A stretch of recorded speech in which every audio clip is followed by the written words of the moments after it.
DJ's Darkside.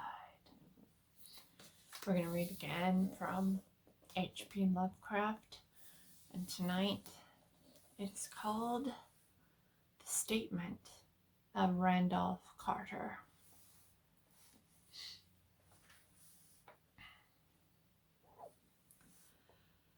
I repeat to you, gentlemen, that your inquisition is fruitless. Detain me here forever if you will. Confine or execute me if you must. Have a victim to propitiate the illusion that you call justice. But I can say no more than I have said already. Everything that I can remember I have told with perfect candor. Nothing has been distorted or concealed, and if anything remains vague, it is only because of the dark cloud which has come over my mind, the cloud and the nebulous nature of the horrors which brought it upon me. Again, I say, I do not know what has become of Harley Warren, though I think, almost hope, that he's in peaceful oblivion, if there be anywhere so blessed a thing. It is true that I have for 5 years been his closest friend, and a partial sharer in his terrible researches into the unknown. I will not deny, no, though my memory is uncertain and indistinct, that this witness of yours may have seen us together, as he says, on the Gainesville Pike, walking toward Big Cypress Swamp at 11:30 on that awful night. That we bore electric lanterns, spades, and a curious coil of wire with attached instruments, I will even affirm, for these things all played a part in the single hideous scene which remains burned into my shaken recollection. But of what followed, and of the reason I was found alone and dazed on the edge of the swamp the next morning, I must insist that I know nothing save what I have told you over and over again. You say to me that there is nothing in the swamp or near it which could form the setting of that frightful episode. I reply that I know nothing except what I saw. Vision or nightmare it may have been. Vision or nightmare, I fervently hope it was. Yet it is all that my mind retains of what took place in those shocking hours after we left the sight of men. And why Harley Warren did not return, he or his shade or some nameless thing I cannot describe alone can tell. As I have said before, the weird studies of Harley Warren were well known to me, and to some extent shared by me. Of his vast collection of strange, rare books on forbidden subjects, I have read all that are written in the languages of which I am master, but these are few as compared to those in languages I cannot understand. Most, I believe, are in Arabic, and the fiend-inspired book which brought on the end, the book which he carried in his pocket out of the world, was written in characters whose like I had never saw elsewhere. Warren would never tell me just what was in that book. As to the nature of our studies, must I say again that I no longer retain full comprehension? It seems to me rather merciful that I do not, for they were terrible studies, which I pursued more through a reluctant fascination than through actual inclination. Warren always dominated me, and sometimes I feared him. I remember how I shuddered at his facial expression on the night before the awful happening, when he talked so incessantly of his theory. Why, certain corpses never decay, but rest firm and fat in their tombs for 1,000 years. But I do not fear him now, for I suspect that he has known horrors beyond my ken. Now I fear for him. Once more, I say that I have no clear idea of our object on that night.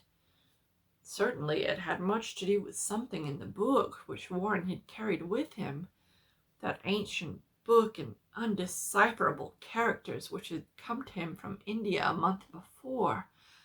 But I swear I do not know what it was that we expected to find. Your witness says he saw us at 11:30 on the Gainesville Pike, headed for Big Cypress Swamp. This is probably true, but I have no distinct memory of it. The picture seared into my soul is of one scene only, and the hour must have been long after midnight, for a waning crescent moon was high in the vaporous heavens. The place was an ancient cemetery, so ancient that I trembled at the manifold signs of immemorial years. It was in a deep, damp hollow, overgrown with rank grass, moss, and curious creeping weeds, and filled with a vague stench which my idle fancy associated absurdly with rotting stone. On every hand were the signs of neglect and decrepitude, and I seemed haunted by the notion that Warren and I were the first living creatures to invade a lethal silence of centuries. Over the valley's rim, a wan, waning crescent moon peered through the noisome vapors that seemed to emanate from unheard-of catacombs, and by its feeble, wavering beams I could distinguish a repellent array of antique slabs, urns, cenotaphs, and mausoleum facades, all crumbling, moss-grown and moisture-stained, and partly concealed by the gross luxuriance of the unhealthy vegetation. My first vivid impression of my own presence in this terrible necropolis concerns the act of pausing with Warren before a certain half-obliterated sepulchre, and of throwing down some burdens which we seemed to have been carrying. I now observed that I had with me an electric lantern and 2 spades, whilst my companion was supplied with a similar lantern and portable telephone outfit. No word was uttered, for the spot and the task seemed known to us, and without delay we seized our spades and commenced to clear away the grass, weeds, and drifted earth from the flat, archaic mortuary. After uncovering the entire surface, which consisted of 3 immense granite slabs, we stepped back some distance to survey the charnel scene, and Warren appeared to make some mental calculations.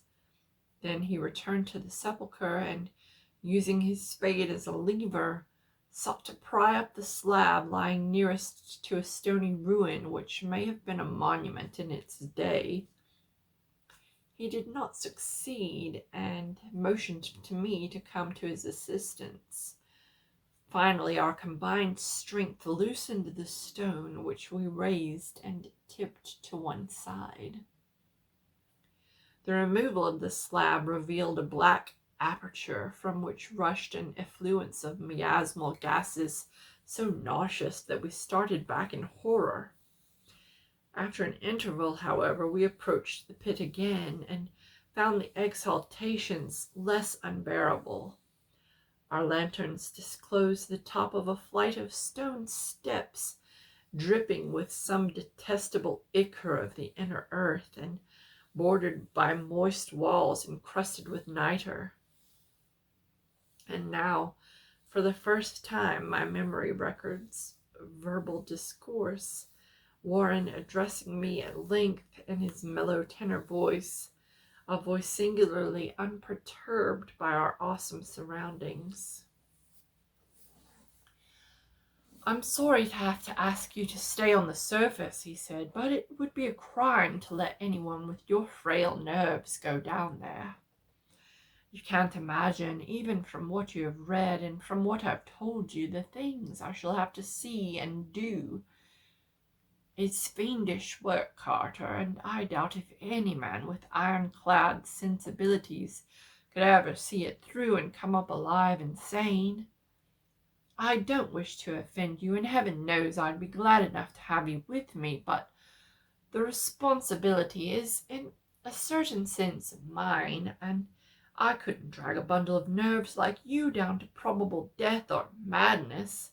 I tell you, you can't imagine what the thing is really like, but I promise to keep you informed over the telephone of every move, and you see, I've enough wire here to reach the center of the earth and back.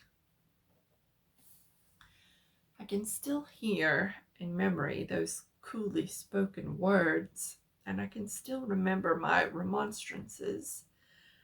I seemed desperately anxious to accompany my friend into those sepulchral depths, yet he proved inflexibly obdurate.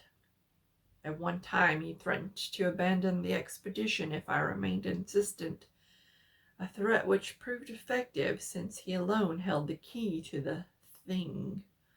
All this I can still remember, though I no longer know what manner of thing we sought.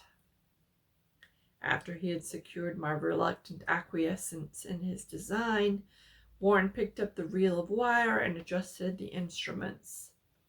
At his nod, I took one of the latter and seated myself upon an aged, discolored gravestone close by the newly uncovered aperture.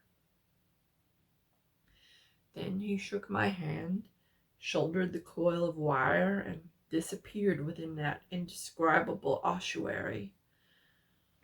For a moment I kept sight of the glow of his lantern and heard the rustle of the wire as he laid it down after him, but the glow soon disappeared abruptly, as if a turn in the stone staircase had been encountered, and the sound died away almost as quickly. I was alone, yet bound to the unknown depths by those magic strands which insulated surface lay grass beneath the struggling beams of that waning crescent moon. In the lone silence of that hoary and deserted city of the dead, my mind conceived the most ghastly fantasies and illusions, and the grotesque shrines and monoliths seemed to assume a hideous personality, a half-sentience. Amorphous shadows seemed to lurk in the darker recesses of the weed-choked hollow, and to flit as in some blasphemous ceremonial procession past the portals of the mouldering tombs in the hillside, shadows which could not have been cast by that pallid peering crescent moon. I constantly consulted my watch by the light of my electric lantern, and listened with feverish anxiety as the receiver of the telephone, but for more than a quarter of an hour heard nothing. Then a faint clicking came from the instrument, and I called down to my friend in a tense voice. Apprehensive as I was nevertheless unprepared for the words which came up from that uncanny vault, in accents more alarmed and quivering than any I had heard before from Harley Warren. He who had so calmly left me a little while previously now called from below in a shaky whisper, more portentous than the loudest shriek. God, if you could see what I'm seeing. I could not answer. Speechless, I could only wait. Then came the frenzied tones again. Carter, it's terrible, monstrous, unbelievable. This time my voice did not fail me, and I poured into the transmitter a flood of excited questions. Terrified, I continued to repeat, Warren, what is it? What is it? Once more came the voice of my friend, still hoarse with fear, and now apparently tinged with despair. I can't tell you, Carter. is too utterly beyond thought. I dare not tell you. No man could know it and live. Great God, I never dreamed of this. Stillness again, save from a now incoherent torrent of shuddering inquiry. Then the voice of Warren in a pitch of wilder consternation. Carter, for the love of God, put back the slab and get out of this if you can. Quick! Leave everything else and make for the outside. It's your only chance. Do as I say and don't ask me to explain. I heard, yet was able to only repeat my frantic questions. Around me were the tombs and the darkness and the shadows. Below me some peril beyond the radius of the human imagination. But my friend was in greater danger than I, and through my fear I felt a vague resentment that he should deem me capable of deserting him under such circumstances. More clicking, and after a pause, a piteous cry from Warren. Beat it! For God's sake, put back on the slab and beat it, Carter! Something in the boyish slang of my evidently stricken companion unleashed my faculties. I formed and shouted a resolution. Warren, brace up, I'm coming down. But at this offer the tone of my auditor changed to a scream of utter despair. Don't! You can't understand! It's too late! And my own fault! Put back this slab and run! There's nothing else you or anyone can do now! The tone changed again, this time acquiring a softer quality as of hopeless resignation. Yet it remained tense through anxiety for me.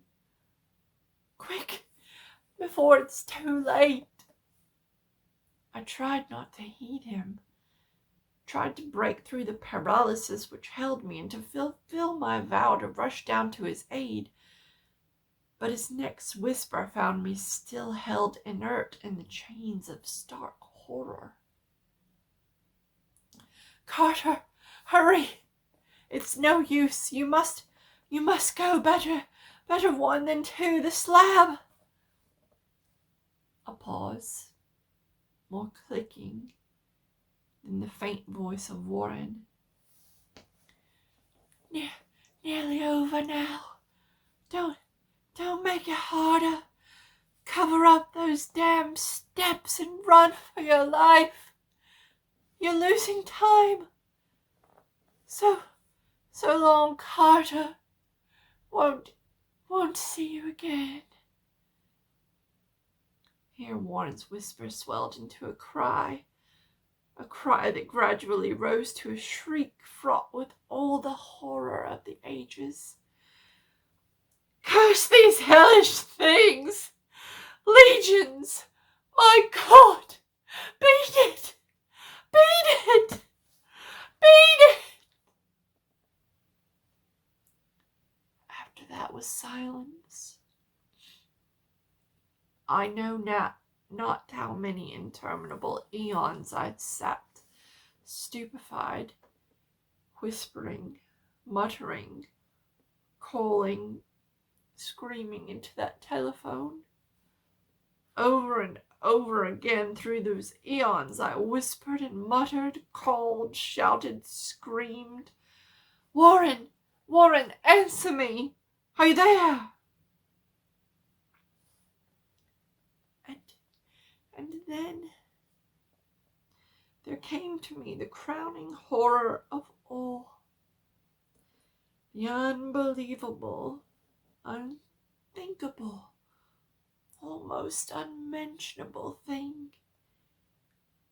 I have said that eons seemed to elapse after Warren shrieked forth his last despairing warning, and that only my own cries now broke the hideous silence. But after a while there was a further clicking in the receiver, and I strained my ears to listen. Again I called down, Warren, are you there? And in answer heard the thing which had brought this cloud over my mind. I do not try, gentlemen, to account for the thing, that voice, nor can I venture to describe it in detail, since the first words took away my consciousness and created a mental blank which reaches to the time of my awakening in the hospital. Shall I say that the voice was deep, hollow, gelatinous, remote, unearthly, inhuman, disembodied? What shall I say? It was the end of my experience and is the end of my story. I heard it and knew no more. Heard it as I sat petrified in that unknown cemetery in the hollow, amidst the crumbling stones and the falling tombs, the rank vegetation and the miasmal vapors.